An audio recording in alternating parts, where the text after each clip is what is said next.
Guys এখানে আছে bit নিয়ে নিলাম আর পেয়ারা।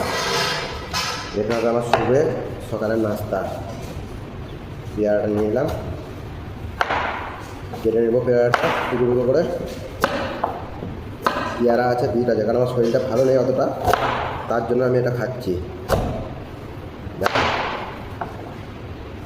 অনেক প্রোটিন থাকে সব কিছু, তো যারা যারা শরীর খারাপ হয় বা এই সময় এই জিনিসটা খেতে পারো, অসুবিধা নেই।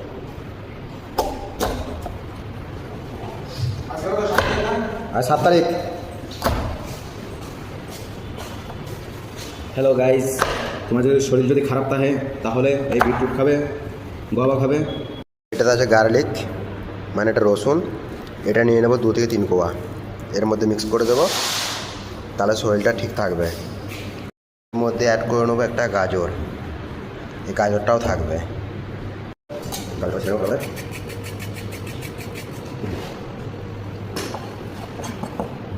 গাজরটা ভালো করে ছিঁড়ে দিতে হবে। তো আমি সেরকম ছিঁড়ে নিলাম, তারপর গাজরটা পিস করে দিতে হবে। ঠিক আছে,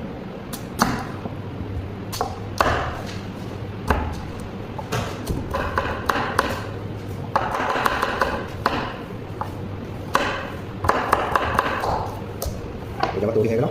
এখানে এটা কিন্তু আমি আর জলে ধুবো না, কারণ জলে ধুলে কিন্তু প্রোটিনটা, যেমন বিটে একটা লাল কালারের একটা রক্তর মতন একটা বেরোয়, জুস টাইপের, এটাতেই প্রোটিনটা থাকে। দেখুন আমার হাতে লেগে যাচ্ছে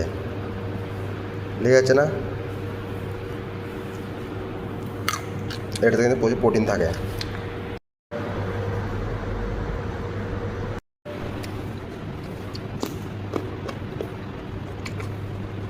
পেয়ারা, বিট, গার্লিক,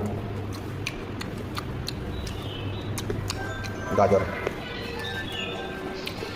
তো বন্ধুরা ট্রাই করতে পারো, আশা করি ভালো কাজে দেবে।